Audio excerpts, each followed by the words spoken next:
sasapit na yung bagong taon, guys, no? So yung mga tao ngayon busy na sa pag imbak ng o pag-prepare ng kanang mga pampaswerte, guys, tulad ng prutas, ng 12 daw na klaseng prutas na puro bilog kasi daw para daw swertihin. Pero wala naman para sa akin, guys, no, wala naman dun sa mga pampaswerte yung swerte ng isang tao.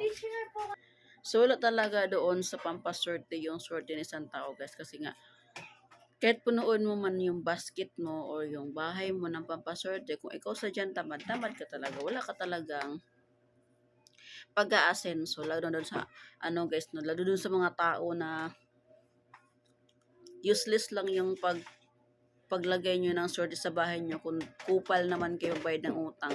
Alam nyo, guys, ang pinakaswerte talaga pagsapit ng bagong taon is bayaran mo yung mga utang mo. Yung bang pagtungtong ng next year, wala kang utang kasi binabayaran mo na. 'Di ba? Yun, guys, ang para sa akin, no, yun ang pinakaswerte talaga nung wala kang utang pagtungtong ng bagong taon or bagong taon. Yung pag wala kang utang, wala kang isipin, hindi mo dadalhin yung malas kasi malas yun eh. Yung utang kasi, guys, maganda siya pero kapag pagsikapan mo na mabayaran mo siya bago darating yung bagong taon, guys. Hindi yung hindi nag-iimpo ka na pampaswerte, ang utang mo nandiyan pa rin, hindi ka nag-intindi magbayad ka, nag-extend ka pa. Tapos isipin mo ay magpatapos ang bagong taon, so babayaran ko to para pagtungtong ng wala akong utang. Ganon siya. Para sa akin ganon, no. Wala kang intinding utang. Ang pampaswerte para sa akin, pinaka-pampaswerte sa akin, no. Ay, hindi man kasi ang pampaswerte talaga sa akin, ang pinaka-pampaswerte sa akin is yung Lord. Si Lord talaga ang pampaswerte sa akin talaga. Pangalawa na yung pamilya ko. Pero si Lord talaga ang pinakauna. Pinaka number 1 po talaga si Lord sa akin, guys. Siya po talaga ang nagdala ng swerte para sa akin, para sa amin. Si Lord po talaga. So kung gusto mong gumaan ang buhay mo, huwag mong isaalang-alang doon sa pampaswerte. Kasi yung tawag doon, wala namang silbi yung ganyan-ganyan, guys. Kung ikaw ay hindi naman nag-intindi sa mga obligasyon mo sa buhay, tulad ng pagbayad mo ng utang, hindi ka nag-intindi, nilayasan mo pa, binablock mo pa yung tao. Pero, pag sapit ng bagong taon, ang dami mong handa, kumpleto ka pa ng 12 fruits, o ano mangyayari na kinabukasan? Makakain ba yan lahat? Hindi. Malalanta lang yan. So, saan ang swerte? Wala ang swerte, nalalanta ang swerte. Diba?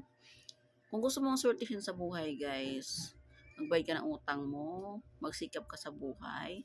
Kung may utang ka man, huwag mong takbuhan. Mag-obliga ka. Ayun na para sa akin. Bayad ka ng utang mo. Yun.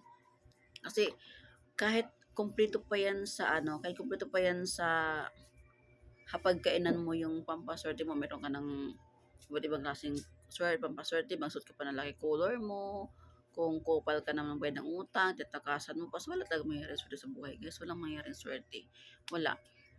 Lalo kang mamalasin. Totoo lang.